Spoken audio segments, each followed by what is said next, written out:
Hi everyone, so it's Leanne Barrable here, the Devonshire Shepherdess, and I thought I'd do quite a little funny video basically. So my plan was, for the first time in over 20 years, to only lamb maybe 50 sheep next year.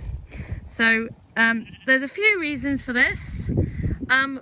One is we need to cut down on the sheep to try and improve the ground so that when we have sheep on here, there's more of a variety of plants for them to choose from, so they therefore are having better mineral uptake from plants rather than us drenching them and having to give them buckets and things like that, which is what we've done in the past. So we're planting some herbal lays, and we're focusing on how we can renew the kind of soil, getting life back in the soil, getting water held back in the soil, which is all positive step forwards. We can use the sheep for that. However, because we've got cows and young stock, they are like the best for putting in paddocks and grazing them basically. So sheep, you can paddock sheep and graze them round, but because of their wool, the fences, they can be a bit like, they'll just run through the electric fence rather than stay behind it. We have done it before, and if they touch their noses with the fence, it's fine, but if they put their wool on it, then they work out that they can pull it through.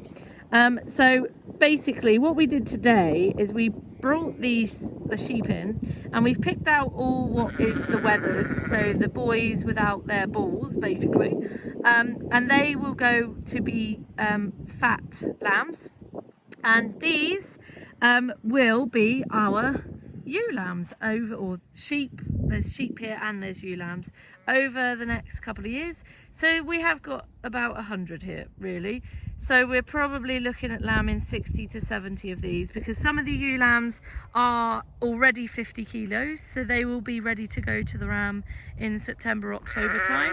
But the smaller lambs will need to stay around and get a bit bigger before they go off to ram. So we've had these in today and we've split them out. We've also run these through a foot bath, so some of them have got a bit sore-footed. So when we brought them in, there was literally two sheep I think that had lame feet, which is a miracle. Like, that is my aim in life, is to have no lame sheep on our farm. And if you're a farmer listening to that, you've probably just laughed, but I actually have set this precedent in my head now, so I'm just gonna prove it right.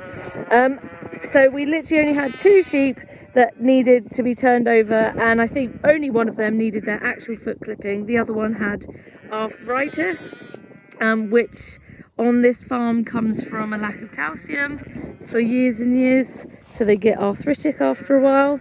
And so basically some of these have got a bit of sore feet going on now, but that's only because we've just run them through the foot bath. So a lot of our feet problems come from what we call strip, which is where they get sore in between the toes. And we always used to think it was because it was dry sometimes and the ground can be quite hard, and that would give them strip, which is part of the problem. But the other part of the problem is that we have too much selenium on the farm, and therefore if at any point the balance kind of gets out of sync and there's still too much selenium, it can actually heat up their feet. So in the winter, when we think we're doing right by feeding them some kind of mixed food, we're actually creating a very bad foot problem, we have realised. So last year we didn't feed them any kind of bagged food at all. We did give them some buckets afterwards though, to help the lambs with orth, and within 2 weeks most of the lambs were lame, so we took the buckets out and then they stopped being lame. That's as simple as it was. So basically, if the feet heat up in the middle of the claws, so they've got like they're cloven, so there's two parts to the sheep's foot, half. If they heat up in between, that is where they get sore. Then they start to hobble. Then because of the hobbling, the foot actually overgrows. Then there's a place for lots of mud to collect. Then they have to have them clipped so that they can be cleared out. And therefore you then get your really lame feet with hangy hooves. And that's what we're trying to prevent. And actually we're getting there. This year we've used a product called Golden Hoof in our foot bath, which is a lot less potent than what we used to use. We used to use formalin, which is an acid, which is quite potent really, and not good for the user, so it can't be that very good for the sheep either. It has done its job over the years, but we're just looking for different alternatives. So yeah, we've been using Golden Hoof and we've been really chuffed with it. It is, particularly in our lambs, it's kept their feet bang on really. So that is kind of a little post on our breeding ewes for next year. These are, so if you want to know the breeds, we've got Texel Cross Mules and Texel Clins in this bunch, and we were still discussing what rams we're going to put on them because none of us really know. Because of the ewe lamb element now, we need to really think about it, because we used to always put Texels and Mum and I would end up lambing 50 to 70% of them because the heads of the Texels are just too big, and I don't really want to do that anymore. It is tiring and it makes my arms really ache, and although I might end up with biceps like I don't know, big biceps, I don't really think it's that great for the sheep. So we're playing around with what breed to put on them, or having to think about it.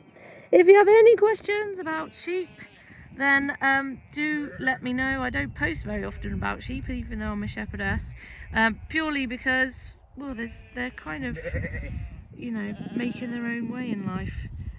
This is one of our ewe lambs, so she'll be ready to go to ram in September, October time, because she's probably about 40 to 50, well, she will be nearly 50 kilos. Yeah, so that is that, a little video on sheep.